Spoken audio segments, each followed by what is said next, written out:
ഈശോ മിശിഹായിക്ക് സ്തുതിയായിരിക്കട്ടെ. വിശുദ്ധ ലൂക്ക അറിയിച്ച സുവിശേഷം 4-ാം അധ്യായം 38-39 വാക്യങ്ങൾ. ഈശോ സിനഗോഗിൽ നിന്ന് എഴുന്നേറ്റ് ശിമയോന്റെ വീട്ടിലേക്ക് പോയി. ശിമയോന്റെ അമ്മായിയമ്മ കലശലായ പനി ബാധിച്ച് കിടപ്പിലായിരുന്നു. ആളുകൾ അവൾക്ക് വേണ്ടി ഈശോയോട് സഹായം അപേക്ഷിച്ചു. അവൻ അവളുടെ അടുത്തെത്തി പനിയെ ശാസിച്ചു. അത് അവളെ വിട്ടുമാറി. സ്നേഹമുള്ളവരെ, ഈശോ എവിടെ ചെന്നാലും അവിടെ ഈശോയ്ക്ക് എന്തെങ്കിലും ദൈവികമായതൊന്ന് പറയാനും ചെയ്യാനും ഉണ്ടായിരുന്നു. നമ്മൾ ബൈബിളിൻ്റെ വിവിധ സ്ഥലങ്ങൾ കാണുമ്പോൾ സിനഗോഗുകളിൽ, ദേവാലയത്തിൽ, വീടുകളിൽ, കടൽ തീരത്ത്, മലമുകളിൽ, വഞ്ചിയിൽ, പട്ടണങ്ങളിൽ, ഗ്രാമങ്ങളിൽ, ഇങ്ങനെ ഈശോ എവിടെ ചെന്നോ എവിടെയായിരുന്നു അവിടെയെല്ലാം ഈശോയുടെ സംസാരവും പ്രവർത്തനങ്ങളും ദൈവികമായ കാര്യങ്ങളായിരുന്നു.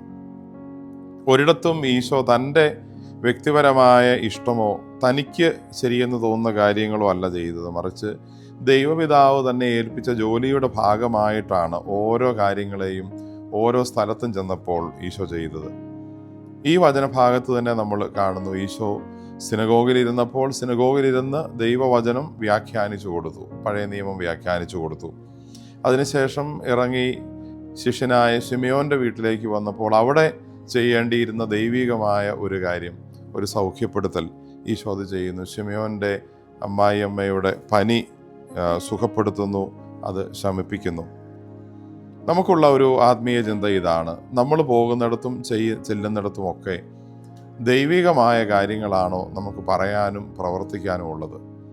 അതെയോ ലോകത്തിൻ്റെ കാര്യങ്ങളും നമ്മുടെ ഇഷ്ടങ്ങളും മറ്റുള്ളവരെക്കുറിച്ചുള്ള കുറ്റങ്ങളും ഒക്കെയാണോ നമ്മുടെ സംസാരങ്ങളിലും പെരുമാറ്റങ്ങളിലും വരുന്നത്? ഈശോയിൽ നിന്ന് ഈ ഒരു നല്ല മാതൃക ഇന്ന് നമുക്ക് കണ്ടുപഠിക്കാം. നമ്മൾ എവിടെ ചെന്നാലും എവിടെയായിരുന്നാലും അവിടെ ദൈവത്തിൻ്റെ ഒരു സാന്നിധ്യമാവാൻ നമുക്ക് സാധിക്കട്ടെ. എല്ലായിടത്തും നമ്മളെ കാണുന്നവർ ഈശോയുടെ മുഖവും നമ്മളെ കേൾക്കുന്നവർ ഈശോയുടെ സ്വരവും കേൾക്കാനിട വരട്ടെ. ദൈവിക സാന്നിധ്യമാവാനും ദൈവികമായ കാര്യങ്ങൾ പറയാനും പ്രവർത്തിക്കുവാനും നമുക്ക് എല്ലായിടത്തും എപ്പോഴും പരിശ്രമിക്കാം. ആമേൻ.